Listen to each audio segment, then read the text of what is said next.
الليلة هنتكلم عن long-acting antiretroviral therapy.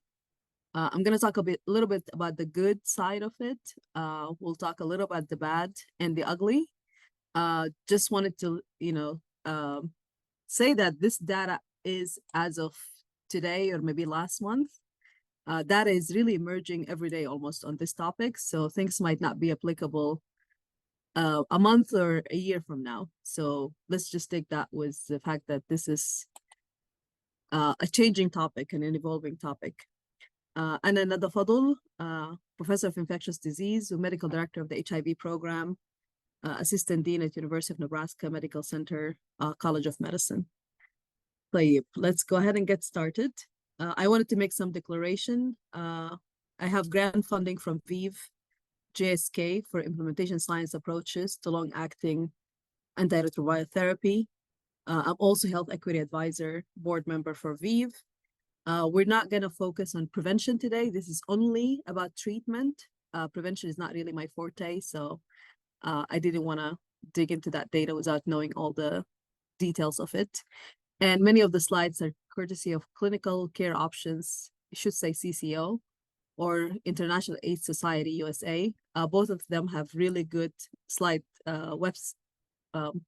sets which are available for use as long as you declare that they belong to them. So some learning objectives, just kept them broad. So we'll describe the current data to support the use of long-acting injectables, understand some barriers to implementation, and then explore some future directions of long-acting ART. What we have right now is we're going to start with the patient case, not that we want to figure out the diagnosis or the answer, but this is a very common scenario that we get all the time in the clinic. So this is a 37-year-old female who has been on antiretroviral therapy and has been virologically suppressed for the past 2 years. She was on several different ART regimens, and this is really important. And she does not remember these names of the regimens. She could be a patient who's coming to town from a different place, and we can't get her records. And this is unfortunately a very common scenario. She struggled with medication adherence in the past, but has only or has been doing really well for the past 2 years. She has been virologically suppressed completely on bictegravir FTC TAF regimen, or also known as Biktarvy. She is interested in switching to long-acting injectable cabotegravir or rilpivirine. If you live in the US, you've probably seen the commercials all the time about this regimen. So a lot of patients are now aware of it, or they have friends who are taking it. So there is a lot of interest out there in society. So we need to be prepared for these patients, and we need to figure out how we're able to answer these questions. So we'll start with the good. We'll start with some data that supports the use of long-acting antiretroviral therapy in patients like her who are adherent and virologically suppressed. So these are the studies that supported the FDA approval. So there are two main studies, which are Atlas and Flare. You hear about them all the time when you go to conference. The difference between these is that Atlas was ART experienced patients and Flare was ART naive patients. So Atlas took patients who were on any other regimen, PI, NNRTI, integrase-based regimen with 2 NRTI backbones, and randomized them 1-to-1 to either continue current ART regimen or switch to long-acting injectable. Flare took all these patients who were treatment naive. There were about 800 patients. Their baseline HIV RNA was above 1,000. They could have any CD4 count, no hepatitis, so Hep B surface antigen has to be negative, and we'll talk about that in the indication. And they did not have any NNRTI resistance-associated mutations. And they took those patients and randomized them to either, they started them all on dolutegravir, abacavir 3TC, or Triumeg single tablet regimen, and then after they were confirmed to have virologic suppression, they switched them to either stay on the same regimen or either continue on the same regimen or switch to long-acting injectable. And if you notice in both studies, patients had an oral lead-in to before they switched to the long-acting injectable. So in Atlas, they had an oral cabotegravir and rilpivirine, and in Flare, they also had oral cabotegravir and rilpivirine for about 4 weeks before they switched to the long-acting. And both studies had an extension phase. In Atlas, that was Atlas 2M, which the 2M stands for 2 months. Instead of every month, it was 2 months. And in Flare, there was an extension study looking at people who were on the oral regimen. They switched all of them in open label study to the injectable. So these are the two landmark studies that led to the approval of cabotegravir rilpivirine long-acting. So if you look at the dosing regimen here in Atlas and Flare, the dosing regimen was monthly. So 400 cabotegravir plus 600 of rilpivirine given monthly as IM injection. And then later we'll talk about Atlas 2M, which used this regimen in a different dosing, but every 2 months. So right now, it's either monthly or every 2 months as far as the FDA approval. So these are the two studies. We'll go into details. So these are the outcomes of the study. So in Flare, as we mentioned earlier, patients were treatment naive. They were started on dolutegravir, abacavir, 3-TC until they achieve virologic suppression. And then they either continued on the same regimen, 283 were kept on the same regimen, and 283 were switched to long-acting cabotegravir rilpivirine. And when you look at the FDA snapshot analysis, looking at those who were non-responders versus those who were responders, viral load less than 50, there was really no difference between the two arms. Both arms achieved really good virologic outcomes. This was at 48 weeks, but also continued up to 96 weeks.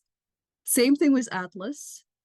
If you look at the FDA snapshot analysis, for those who continued baseline ART regimen, and this could be anything, PI, integrase, NNRTI, versus those who switched to cabotegravir rilpivirine, the outcomes were very similar as well. There was no difference, no statistical significant difference between achieving virologic suppression in both arms. So this was really promising data. We now have a lot of data from these studies as well as real world use data. Now, what happened with Atlas at the extension phase, they actually changed the regimen to every 2 months. So patients who were on the standard of care arm, meaning that they were still continued on their oral regimen, or patients who were on the injectable, were both randomized to receive either 4 weeks or 8 weeks of long-acting. And what happened was the patients who were on standard of care arm, who were on the original therapy, they were given an oral lead-in before they were switched to injectable, just to kind of compensate for the fact that they did not have an oral lead-in. And everyone was switched to either stay on 4 weeks or continue on 4 weeks or 8 weeks. And these patients who were just started went right ahead into either 4 weeks or 8 weeks. Now, the 4 weeks regimen was 400 and 600, like we said earlier. The 8-week regimen was 600 plus 900. So it's a higher dose than the 4 weeks. And after that, in the extension phase, they were given the option to continue on 4 weeks or switch to 8 weeks. And these patients were followed for a very long time, up to 96 weeks. And this option was given at week 100. So we have really good long data from both studies of oral versus injectable, and the injectable 4 weeks versus 8 weeks. Again, the same thing was seen, 4 weeks versus 8 weeks. The virologic outcomes were very similar based on the FDA snapshot analysis. And here, when you look at the primary endpoint of more than 50, looking at patients who had virological failure, there was no difference between the two treatment arms. So people who took the medication every 8 weeks and those who took it every 4 weeks, they had no difference at all in terms of virological success or virologic failure. And this was very reassuring that this medication can also be used as every 2 month injection or as a monthly injection. So this is a baseline data that we have. Now, when we look at the current FDA approval or current treatment guidelines recommendation, they kept the oral lead-in as optional.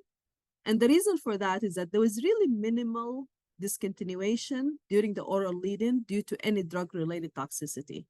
So patients just did really well on the oral lead-in to the point that it became optional. Do you really need it, or can you just immediately switch them to the long-acting injectable? There was no hypersensitivity reactions at all, which is what you worry about. That's why we would want to use an oral lead-in to make sure people are not allergic to this medication. So in that case, there were no hypersensitivity reaction. There was very minimal discontinuation due to toxicity. One patient had migraine, which you can argue that probably has nothing to do with the medication. So all of this, again, is very reassuring that maybe you don't even need an oral lead-in. And that's how we're actually currently using it. We're keeping it as an optional. So this is the FDA approval. If you remember, the application was actually rejected at first, and the manufacturer had to go back and get some more data on the structure of the drug and chemistry and so forth. So it wasn't really because of side effects or treatment failure. And then they went back and applied again, and it was finally approved in January of 2021 that this drug became FDA approved. So the trade name is Cabenuva in the US, and it's indicated as a complete regimen for treatment of HIV infection in adults and adolescents 12 years of age and older. They have to be 37 kilos or above, or 35 kilos or above, to replace current antiretroviral regimen in those who are virologically suppressed, HIV RNA less than 50. So this is only indicated as a switch therapy. It's not indicated for treatment-naive patients. So you cannot start patients right off the bat on long-acting injectable. You can only switch them after they became virologically suppressed. And this is really important because we have a lot of patients coming in newly diagnosed, wanting to start right away on long-acting injectable. They have to be suppressed for at least 6 months before they switch. And that's based on the guidelines. They do say 3 to 6 months, but most of the time we recommend 6 months because we want to make sure the patients, are going to be adherent. They come to the clinic appointments, they're accustomed to the diagnosis and have been coping with it before you switch them to the long-acting injectable. I don't have a lot of information about treatment interruption, but that's becoming a real challenge in real world. When people do not come for their appointments or they decide that they're going to travel out of the country, what do you do in those cases? I'll talk about it a little bit if we have time at the end.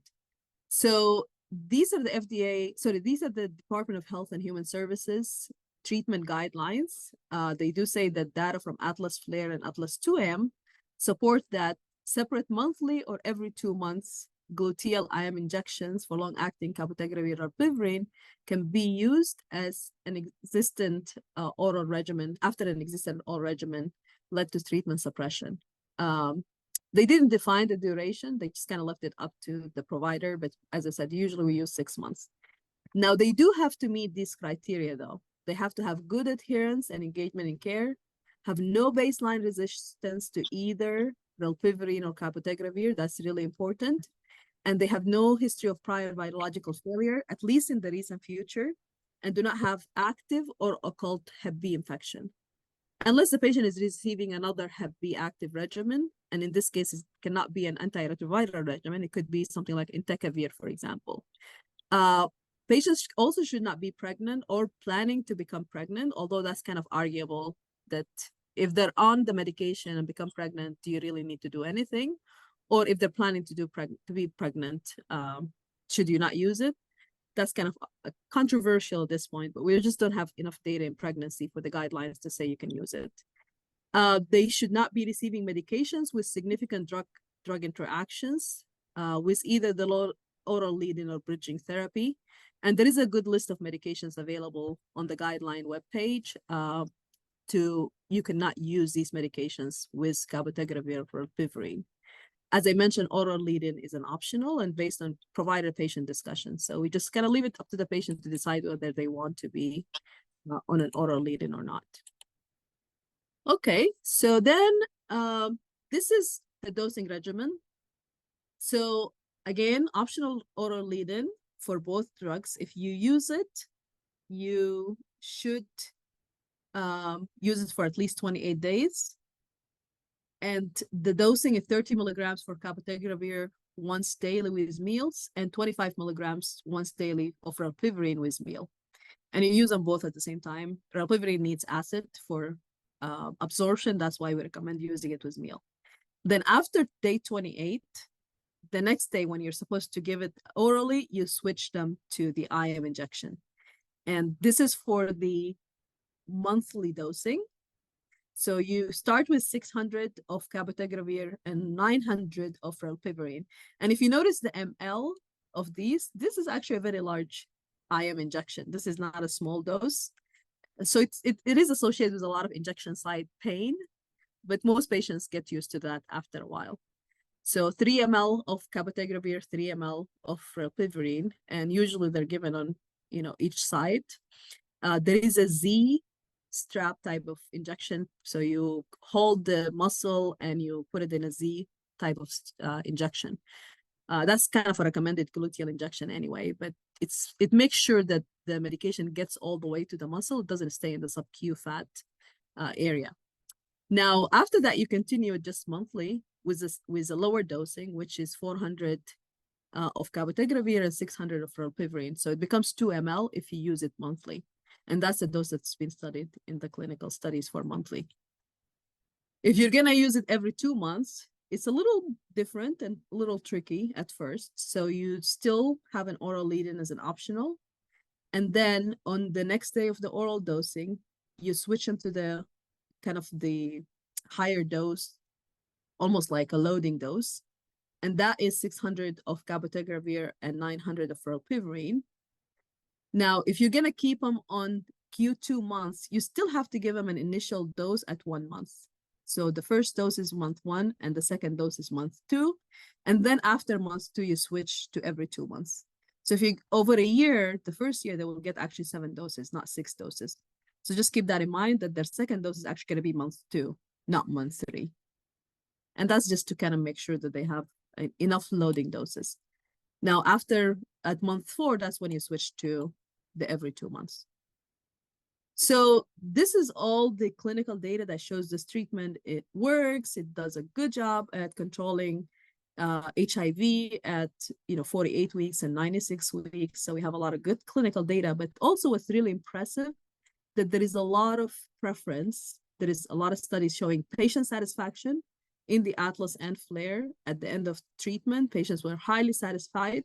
And when they looked at preference, people really preferred to be on long-acting compared to oral medications, whether it was treatment naive, whether it was treatment experience, as well as prevention PrEP patients also wanted to be on long-acting. The preference was a little lower in cisgender women, and that could be just because of information in the community in that population is not as much available as the MSM population, for example, where everyone knows about it because it's also available for PrEP. But it's not really that significant. Most people still, about 78%, 80%, preferred long-acting injectable over oral medication. Also for providers, there was a study called Customized Study. This is an implementation science study that looked at implementation every 2-month regimen. And they looked at healthcare staff preference of injectable versus patients who took an oral regimen. And this is actually looking at whether it's feasible, whether it's doable, whether it's easy to administer. And there was a lot of support to the fact that this is feasible. Now, at this point, this study was done with support from the pharmaceutical company. So it wasn't like as much as real world as some of the later studies that came up. We actually have replicated this survey in our Orion-wide clinics around the country. And we had seen much lower scores when it comes to feasibility. People don't think it's feasible as it should be. And we'll talk about that a little later. Again, another study, carousel study, also showed that people do think it's feasible. There's some staff workload concerns and other competing priorities. It does need space in the clinic because these patients will come in every 2 months, if not every month, to get injections. And once you have a good number of patients in the clinic, that's really gonna kind of overwhelm your schedule. So you need to think about those things ahead of time, that staff working load, staff training, the availability of space in the clinic. Do you have adequate storage? Because it does need to be refrigerated. So all of those factors may play a role in the issues of feasibility. Again, the same scale, which is acceptability of intervention, feasibility of intervention, and appropriateness of intervention, showed some good data for cabotegravir or pivirine when it comes to acceptability and feasibility. So we're going to use a few minutes to look at real world data after FDA approval, what has happened. I'm not going to spend a lot of time on this. This is a study looked at 35 patients. Their HIV RNAs were on the higher side before they started, and they were switched. And these patients did okay. Majority of them, as you can see down here, actually achieved virologic suppression. Some of them had continued high viral loads. But there is some good data for use in patients who are not even suppressed. This is another study of real world data looking at the use of rilpivirine, cabotegravir in the US. I'm sorry, most of these studies are in the US, unfortunately, especially the implementation studies, but they do apply to most other countries. So now this is a study looked at patients at by viral load at initiation. And those who had virologic suppression at initiation actually did better, as you would expect. So it's about 96% of the patients achieved viral load less than 200 in this study. But if you look at viral load less than 50, it was slightly lower. But nonetheless, patients did well, even those with slightly higher viral load, although it was not as well as people who were suppressed. We have a couple of more studies looking at patients who are not suppressed. This is another study also looking at real world effectiveness in virally suppressed patients. And again, you could see the same data over and over, that the outcomes were very similar, 99%, 84%. And this study also looked at people, this was an interesting study because it looked at people with BMI more than 30, because that has always been a concern. If people have obesity with higher BMIs, are the outcomes going to be different? Is the injection going to be able to get to the muscle? Is it distribution in tissue versus lymph nodes versus CD4s, etc., is going to be different?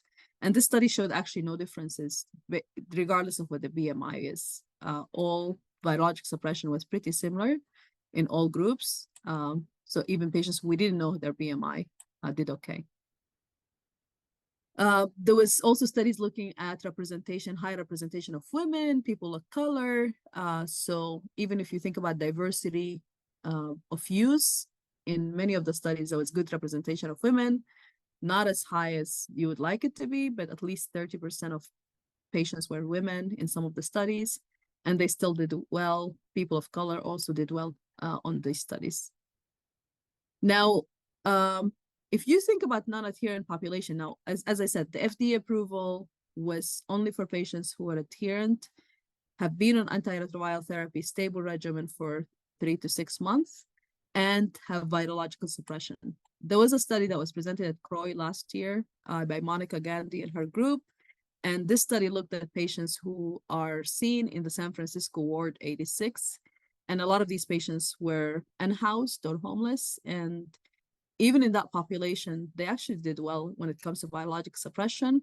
Yes, it was lower than what we've seen in other studies in terms of patients, 90% of the patients achieving virologic suppression, but a lot of these patients were not suppressed at baseline, yet they did well on long-acting injectable. So that was very reassuring that maybe in the future, we can have more data to use it in people who are not adherent to all regimen, because those are the people who need it the most. If you can't take your pills daily, then you can make a case that you need this actually more than somebody who's taking their pills daily and is adherent. This is another study looking at a very small number of patients, 12 patients at University of Mississippi.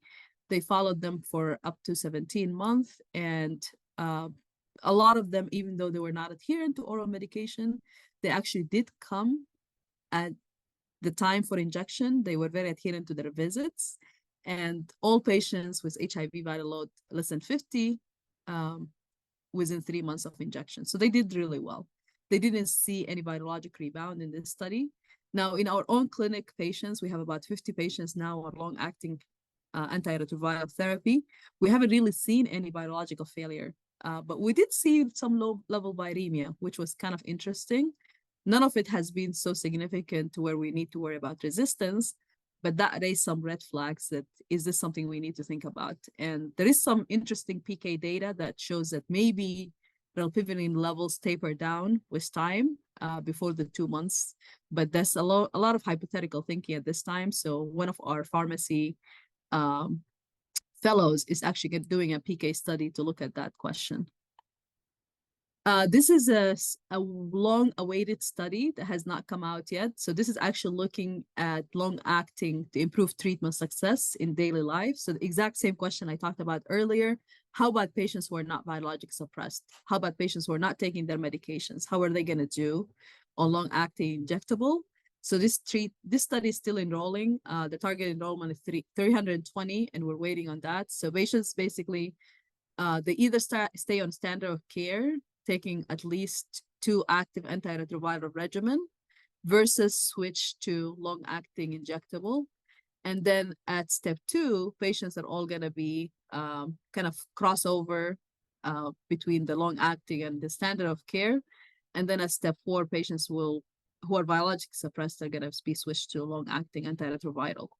So we still don't have these results. Once these come out, I think that's going to be a major transformation to HIV care, because it would tell us that patients who are not biologically suppressed, who are not taking their medications, they will do well on long-acting. I can say that currently we have some patients in the clinic who were not doing well on oral regimen, but long-acting injection was a motivation for them to achieve virologic suppression. And we had one patient who actually did really well once she became virologic suppressed for 6 months.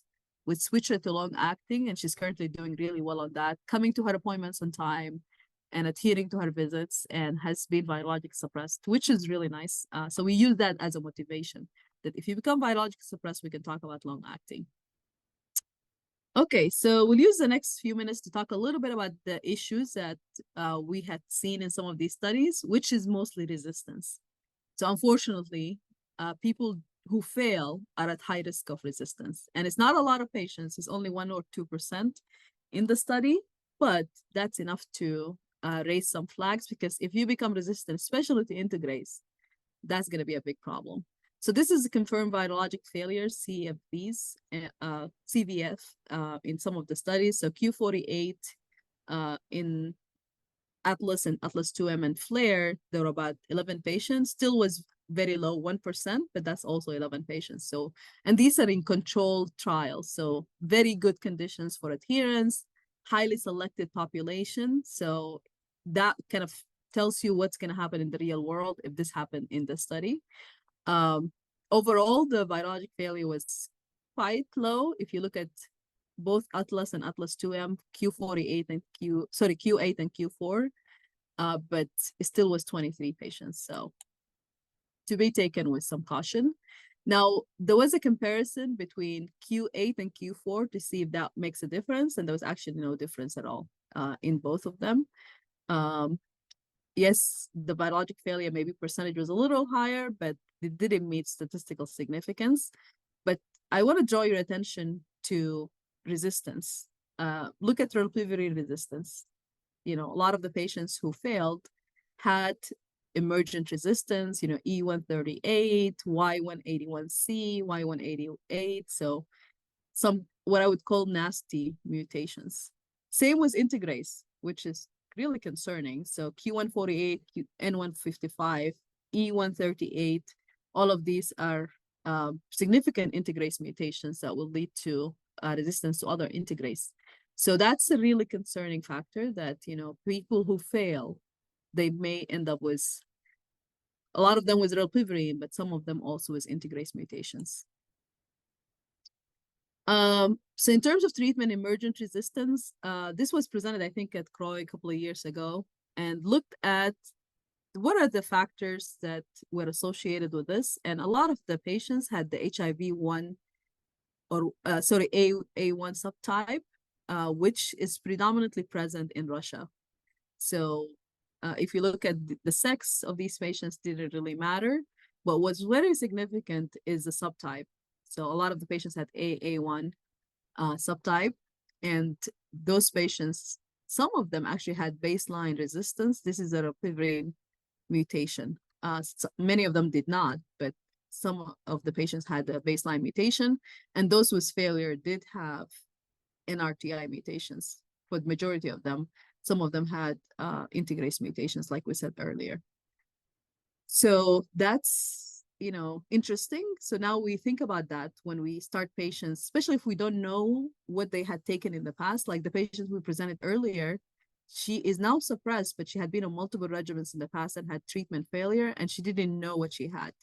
So in these patients now, actually, we routinely check DNA archive genotype to see if they had any archive resistance to NNRTI, because that may predict treatment failure. Now, we don't have a lot of data that we can say confidently that's what happens, but it will raise a red flag. If somebody had an E138 mutation, then maybe not a good candidate. And we had one patient, actually, we checked an archive and we found an E138, and we told them that we will not use long-acting injectable in that case. Another study that looked at factors that may contribute to treatment failure found that patients, again, who had rilpivirine mutations at baseline, patients who had log 2 of post-hoc week 8 rilpivirine through concentration, and this is what I was talking about earlier, that maybe there's something to do with PK, and then of course subtype A6A1, those are the ones that we talked about earlier.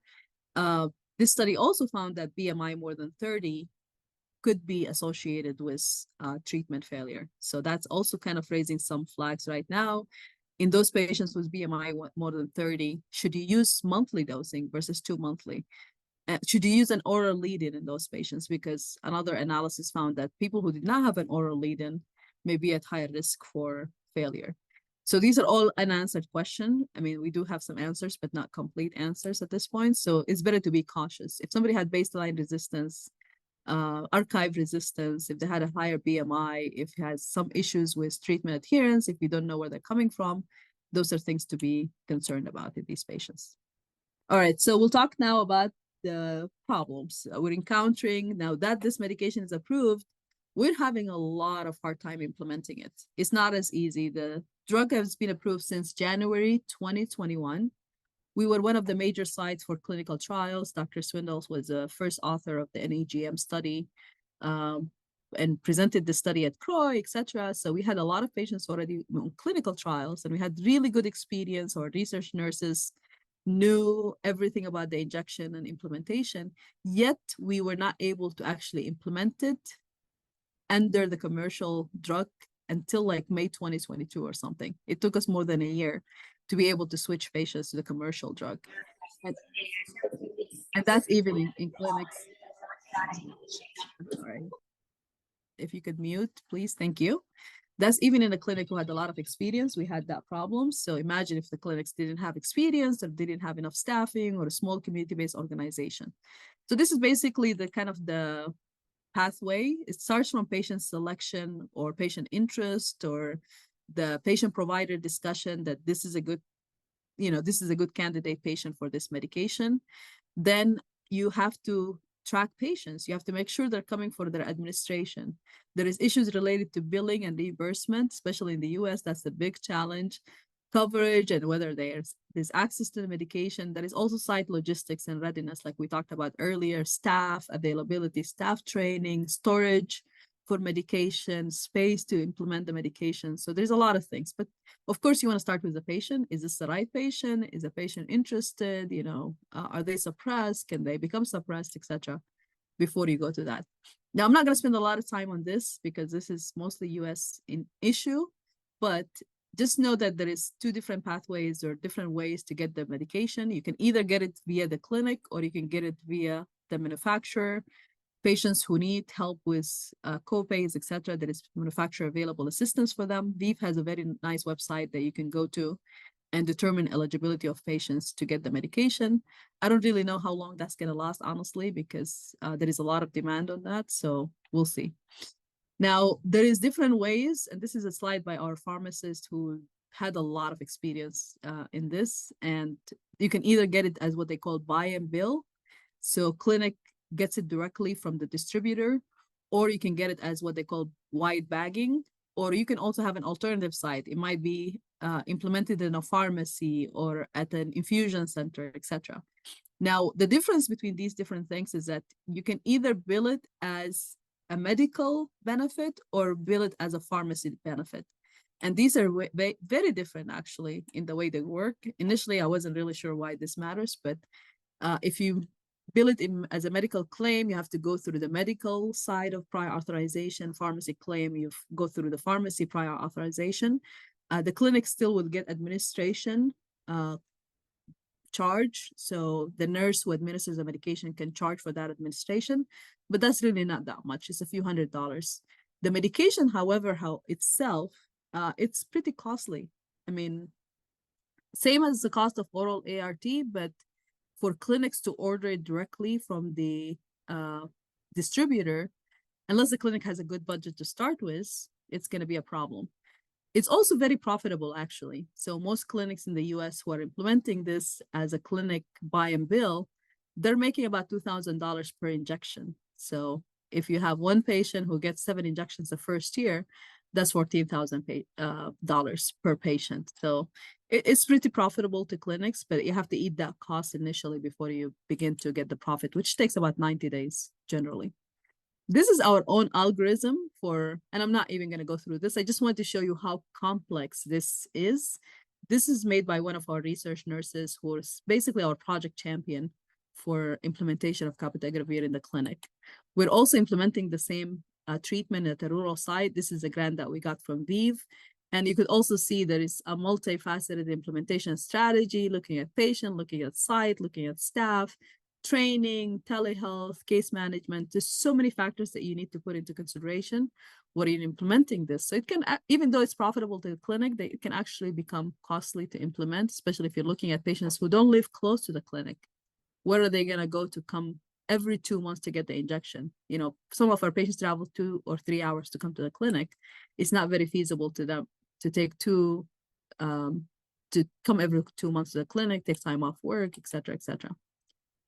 All right, so we'll spend the last couple of minutes talking about some future directions. These are not necessarily cabotegravir or rilpivirine, but there are other therapies actually coming along the pipeline. So there is a study looking at lenacapavir with broadly neutralizing antibodies for HIV treatment.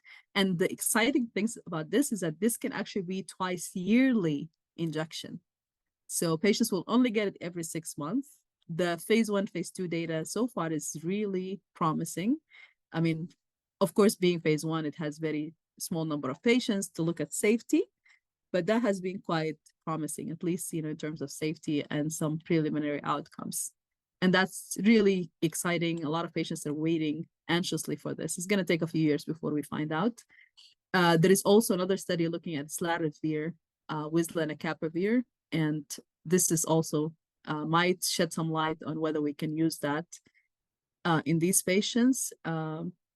This study looked at people who are already on bictegravir and or Biktarvy and already virologically suppressed, and they get oral lenacapavir and islatravir, and then after that they switch to completely lenacapavir and islatravir. And the primary outcome is proportion of HIV patients with RNA more than 50 copies when you compare that to Biktarvy. So again, some good preliminary outcomes. We're waiting for more phase 3 data to decide whether this is going to be actually good for patients and whether it's going to get FDA approval. So in general, this is final summary that long-acting ART is fantastic. It does simplify patients' life. Patients like it. Providers like it. Of course, we have to be cautious in those patients with hepatitis B. You have to use another regimen like entecavir for hepatitis B treatment. Also, patients with adherence challenges are an issue. Drug-drug interactions are problematic, and you have to think about that ahead of time. We had a patient who developed renal cell carcinoma, and he had to get high-dose corticosteroids for spinal cord compression. And there is a drug interaction with dexamethasone, very significant, actually. It can lower the drug levels of rilpivirine. So we had to add tenofovir alafenamide FTC to that patient to make sure that we have enough medications on board. So we basically kept him on the long-acting because he really wanted to stay on long-acting, but we added Descovy while he was on long-acting and dexamethasone to make sure he's not going to get into problems. And then after he finished the steroids, we slowly took off the tenofovir alafenamide FTC.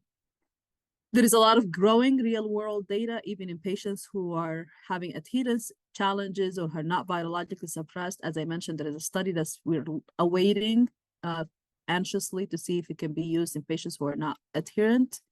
And there are many challenges in implementation. I didn't talk much about patients who have treatment interruption. You can use bridging therapy. You can either use oral cabotegravir rilpivirine, or you could use something like oral dolutegravir rilpivirine, which is available commercially in the US as Juluca. So you could use that as bridging therapy until the patient comes back to their appointment or comes back from out of country or whatever they're doing to come back and resume their therapy. It sounds easy, but in real world, it's not that easy. You have to get approval for a different medication, prior authorization and all of those things. Sometimes take a while. We actually had a patient, we almost missed the window because of the issues related to prior authorization. And some promising new drugs coming down the pipeline is islatravir, lenacapavir, and broadly neutralizing antibodies are also quite promising. And the exciting thing that maybe in the future we could use this every 6 months. So I'll stop here. That's all. And I'm happy to take any questions. I added some resource. This is where I got most of these slides. There was a course actually by IAS USA on implementation, and they have really fantastic information. It's a recorded webinar on demand, so you can feel free. If you want to really dig deep into this and you want to start implementing it or figure out the implementation challenges, this is a very good resource to go back to. And I'll share these slides with Izzeddin later. Excellent presentation. Thank you, Nada, very much. I'll start with just a comment and a question. So as you said, for the pediatrics, they approved it for children 12 and up, and actually there is it's approved, but the study is going on. There is a study for pediatrics called MOCA, more options for children and adolescents, so still enrolling for phase 1 and 2. So we'll see what their data is. But my question is this medication also approved for pregnant women and or not yet? No, not yet for pregnant women, actually. So that's one of the soft exclusion criteria, if we can call it that. So it's not a definitive exclusion, but so far the argument is that if a patient becomes pregnant while on long-acting, you don't really need to switch them. But if a patient is pregnant or planning to become pregnant, you don't start them on long-acting.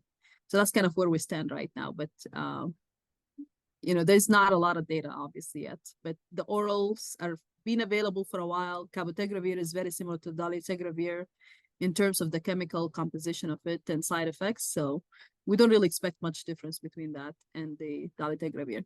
I want to say that our pediatric team actually initiated maybe 1 or 2 patients, adolescents on that. And the process is kind of similar. It's quite complicated when it comes to implementation, but they're starting slowly with some of the pediatric patients. And obviously they have to be suppressed before they start, which can be a challenge sometimes. I think Ahmed has a question. Go, Ahmed. Yeah, thank you, Nada. Thank you, Izzeddin, for the arrangement. Thank you, Nada. Excellent presentation. Nada, back to the, I was very interested to see your comment on the drug resistance that happened on those patients, especially with integrase resistant. That was kind of shocking to me. What is your intake on that, Nada? Why is that happening? And does that has to do with the background that they started with, like they were on Biktarvy? Like, how do you what is the explanation for that high resistant integrase mutation? And that is very concerning. Yes, I agree. It is very concerning. Obviously, the argument from some experts and the drug company for sure is that it's not that common. It's still 1% or so, and maybe even less for integrase resistance. But the concern is that obviously you're stuck if somebody develops integrase resistance because you don't really have that many options. And integrase right now is the most commonly used, probably friendliest when it comes to side effects and drug-drug interaction. So if somebody develops resistance that you cannot use something like bictegravir, that becomes an issue. So the studies that found resistance, most of these patients who failed actually had baseline rilpivirine drug-associated mutation, the E138K, and that probably was, initially, obviously, everyone got an archive genotype or resistance profile, but that might be an issue. So if you're concerned that somebody might have had rilpivirine in the past or maybe had exposure to NNRTIs, it is a good idea to check an archive genotype if you suspect they might have failure in the past, because if they are already resistant to rilpivirine, basically you're treating them with one drug regimen if you're only using rilpivirine cabotegravir, and that could be a recipe for problems. The other theory is also, as I mentioned earlier, that maybe rilpivirine PKs start tapering down before the 2-month mark, and you don't have enough medication above the concentration that's needed for virological suppression. So if that's the case, again, closer to the end of the 2 months, you may end up being only using one drug. And there is now some PK studies looking at that question, because the earlier PK studies, actually, if you go back and look at them, the log concentration kind of started tapering down closer to the end. Now, in the couple of patients that we had who had low-level viremia, we actually did PK studies with our pharmacy colleagues here, and they didn't have any problems. Like the rilpivirine drug concentration was not that lower to explain the low-level viremia, but in patients who are resistant, that might become an issue or could be an explanation. So more to come on that. But again, I'm also very concerned about this. It's not common. It's very small percentage of patients, but we do have patients who surprise us, who miss their visits, who we can't find them. They can't answer the phone calls for whatever reason. So for those patients, if they go on longer, more than 2 months, they're very high risk for resistance in that case. So I guess another, my question is the leading treatment to the injectable was integrase regimen. Yeah, I don't really suspect that because most patients were biologically suppressed completely at the see. time when they switched. Yeah. And, as you know, bictegravir is really highly effective if people are adherent to it. So I really don't suspect that they came in primed for integrase resistance. I think this was treatment emergent while on long acting. Would you, if you change the leading regimen, if it was, because integrase is your high end, if the leading regimen was not integrase, would you see different mutation? That's a very good question. Honestly, I don't know the answer. But now for patients who you may suspect an issue like higher BMI or other concerns, we are kind of have a lower threshold of starting with an optional lead-in. So whether that's actually causing more problems or not, I honestly haven't thought about that, because if they start failing before you start the injection and you just didn't catch it, or they have low-level resistance, or whatever it is, that might become an issue. But we haven't seen that much of that. Even when we did archive genotype for some of these patients, we had a few patients when we did archive, we did not identify any integrase resistance. All the resistance that we have seen so far has been NNRTI resistance. Thank you. Thank you, Nada. Oh, you're welcome. So Yusri has a lot of comments in the chat. So thanks a lot, Nada. Fantastic talk. I hope so. Hopefully it's gonna change. A lot of this data might change soon. Can't wait for Latitude. Same here. Integrase mutations, if occur, are frightening. Totally agree. Yeah, NNRTIs don't matter, honestly, at this point, because we have a lot of options. Lead-in period was introduced for one reason, but I think now we may have to stick to it if it has this potential to be a risk for failure, its absence, that is. The problem is that we may tens of thousands of patients data before we can reach a conclusion. I agree. I absolutely agree. We were very excited about not having to do a lead-in, honestly. We just went kind of full gear with patients and told them, it's up to you, but we don't really think you need it. But now we're kind of tracking back, especially, as I mentioned, people who may have a risk or with higher BMIs, we're kind of sensitive to that issue. And we just tell them that it might be a good idea to have a lead-in. And for people who are already on oral therapy, to have an extra month of oral therapy, honestly, it's not a big deal, you know. But the real use of lead-in, if you think about it, was mostly for hypersensitivity, because these patients are already on the medication most of the time. So if they're on dolutegravir, abacavir 3-TC, or if they're on bictegravir, FTC, TAF, they're technically on the same regimen. They're not much different except for the rilpivirine. So whether it makes a difference, that's kind of also to be answered, because the only difference is that you're giving them rilpivirine before the injection, but dolutegravir is pretty similar to this medication. Yeah,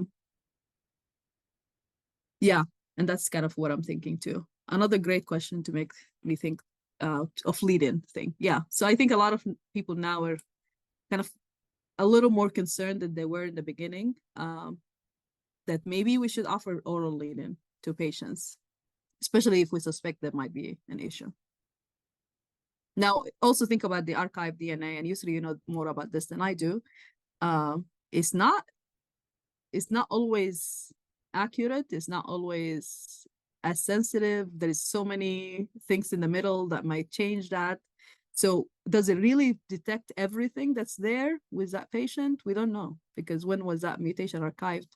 God knows. So so maybe there is some mutations that we're not even detecting when we do the archive. So yeah, a lot more to come on this topic, I think, in the future. But as of now, honestly, the 50 patients we have on it, and we have a lot of patients on the wait list to be approved by insurance, etc. They're doing fantastic. It's been a life-changing experience for them. So for the right candidates, it's a great medication.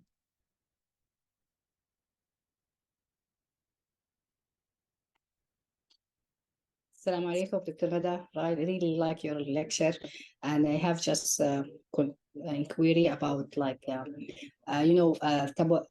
Cabenuva is a great drug. Most of the patients like it because it's like every 2 months, the compliance is great.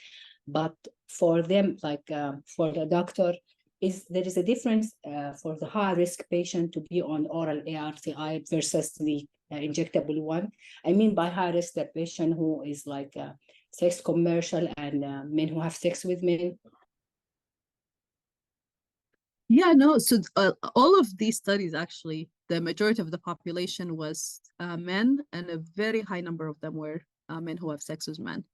So technically, there is no concern with treatment, but a study just came out, actually, a prevention study for those who are interested in PrEP, looking at people on cabotegravir for PrEP or aptitude. And actually, a lot of patients, not a lot, but in my mind, there are a lot, developed HIV or acquired HIV while they're on cabotegravir, and they ended up with mutations, with integrase mutations going into treatment right away. So that's really scary and frightening for those people who do PrEP. I would highly recommend looking at that study. I think it just came out literally last week. And it was kind of one of those shocking studies for people on the PrEP side. So yeah, so for people who are on treatment, they already have HIV. It doesn't make a difference whether demographics, gender, ethnicity, race, sexual orientation, that doesn't really make any difference. But for people on PrEP side, it's approved for both men and women, which was really exciting because Descovy is not approved for women. So cabotegravir is approved for both women and men, and they were actually good studies on both sides. But now we're getting more real world data. And that's what happens to these medications. That's why I'm very cautious. I don't usually jump on it right away until you get a little more reassurance that this is actually going to work. Because clinical trials are clinical trials. Patients are highly selected. They're the excellent candidates for clinical trials. They're very adherent. They don't always represent real world data. Nada, can you elaborate on why hepatitis B has to be Oh, excluded? sorry. Yeah. So both drugs are not active for hepatitis B. That's the reason. So cabotegravir does not have any hepatitis B activity. Ralpivirine does not have any hepatitis B activity. That's why you don't want to use it for people who have hepatitis B, especially if they were on a hepatitis B active regimen. To be on the careful and safe side, I highly recommend checking a core antibody before switching somebody, because sometimes we had seen people with core antibody positive DNA, core antibody positive surface antigen negative. When you switch them to non-hepatitis B medications, they start rebounding. And that had been seen with rituximab and other medications that can flare hepatitis B. So I highly recommend checking a core antibody before switching these patients. But yeah, if you use it, you can still use it, but then what's the point? If you're going to give somebody oral medication anyway to treat hepatitis B, they might as well just use Biktarvy to treat everything. And that's what I tell my patients who have hepatitis B. Really, there's no point, because you're still going to need taking oral medication to treat hepatitis B. Thank you. Absolutely. All right, so we're 1 minute over time. So thank you everyone for attending. Great to have everyone, and we'll see you hopefully next month.